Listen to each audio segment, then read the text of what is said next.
You're welcome to VINDAL'S Academy, and in today's class we want to look at physics, and on this physics we want to look at inclined plane, and this question centers on block on rough inclined plane with tension. So the question says a block of mass 10 kg is placed on a rough inclined plane making an angle of 30 degrees with the horizontal. It said the coefficient of static friction between the block and the plane is 0.4. It said a rope pulls the block up the inclined plane with a tension T. Now the question says find the minimum tension required to just start moving the block up the inclined plane, and B, what happens if the tension is less than this value. All right, this is physics class. If you are watching on X, TikTok, Facebook, and Instagram, remember that you will not see the full video, but there is a link on the description of this video. You can click there and you can watch the full video. If you're ready, let's get started. Also hit the subscribe button, like the video, and share it.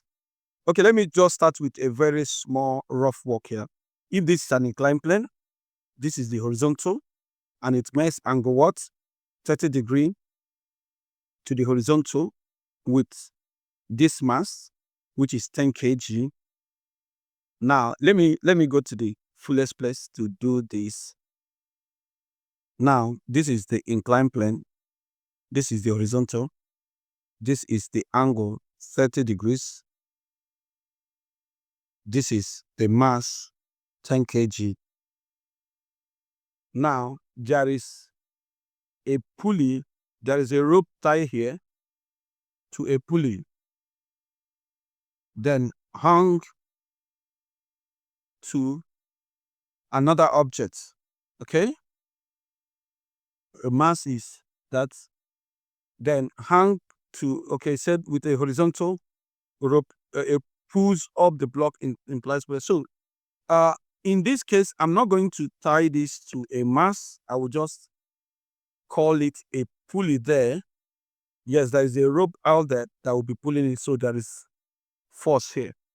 Then there is another force that will be pulling it down. Now, let's go back again with our analysis. So, a rough inclined plane making an angle 30 with the horizontal, a coefficient of static friction between the block and the plane is, okay, there is a find the minimum tension required to pull it up. Okay, now, there is a coefficient of frictional force. That frictional force must move opposite, because look at the direction of the movement. The body is moving in this direction, but the coefficient must move opposite direction. There is a force trying to pull this body downward, which is given as mg sin theta. That force is said to be a parallel force to the plane, which is there, which is liable, or which is necessary if this body is going to fall down. That will push it down naturally because of the angle of the inclination. Then there is another one called frictional force, which must move opposite to the direction of the movement of the body. Now, if the body is moving up here, there must be a force in the tension, which I am going to call T. I'm going to call it T. So I know that I can have the weight of the body mg, and also I can have another force parallel to the plane, which is given as mg cos theta, which is equal to the normal reaction R. Now, there are different forces that will be very useful in this equation. The first is frictional force. Frictional force, let me go back to my white. Let me use red a little. Frictional force, and that frictional force is given as mu multiplied by the normal reaction. Remember that normal reaction is equal to mg cos theta. Very important. Therefore, frictional force FF is going to be mu mg cos theta. So that is very important. And so we need to consider this formula, which is only the frictional force. So we have another force, which is, I will just call it F, which is given as mg sin theta, which is going to pull the body downward. So there are two forces pulling the downward forces. So downward forces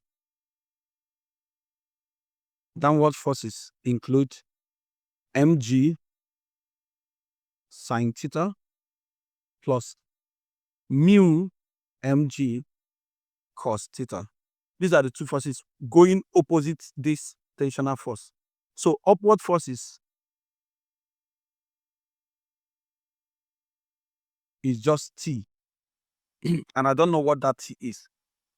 Now, there is something we must be very interested in. This body, there is a question there is a statement they made there which I want you to understand. This is pure analysis for physics, not just picking the formula and putting it there to solve, just like many new teachers on physics and students do. So you need to pay attention to some statement. Look at the statement. He said, find the minimum tension required to just, look at it, to just start moving, not that the body is moving. So the body is not moving. Therefore, it means that acceleration is 0 because it's not moving. If velocity is 0, then acceleration is 0. That is that. Now, the next thing I'm going to apply is Newton's second law. Newton's second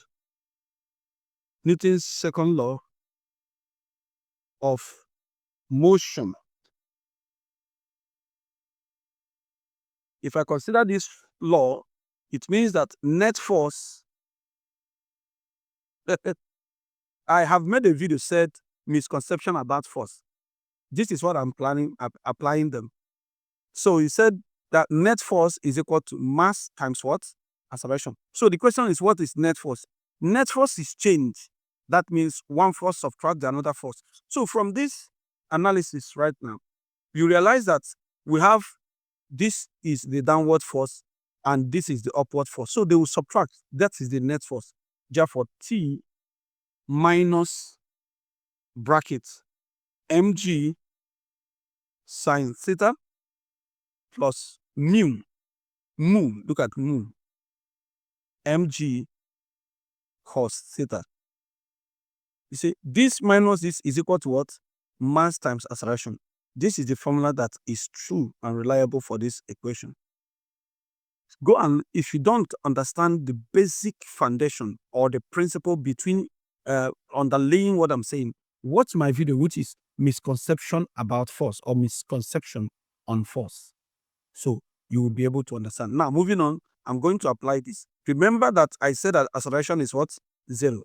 If that is true, then this equation is going to change to, I'm going to say now that that tensional force must be equal to, all acceleration is 0. So it's going to be equal to mg sine theta plus mu mg cos theta. So for this reason, that is the formula I need to find my tensional force. So let's go. T is equal to, M is 10, right? M is 10.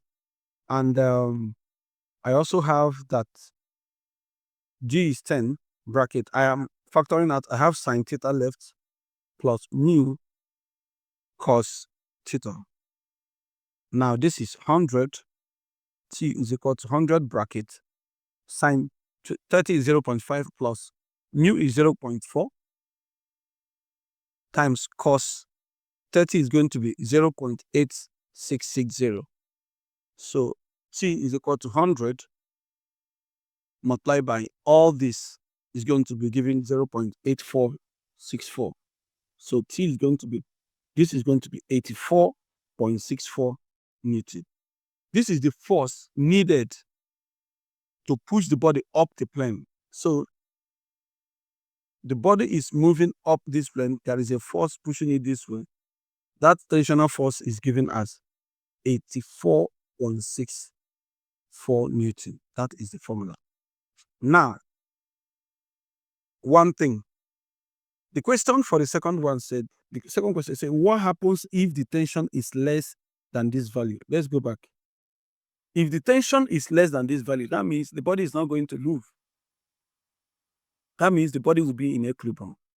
So the body will not move at all. So, but this is the smallest force that would make the body to just start to move. Since the force is below this, then the body cannot move.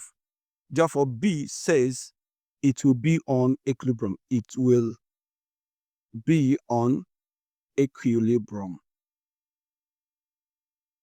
So this is what I have for you today. Physics class, thank you for being part of this video. Hit the subscribe button and share the video.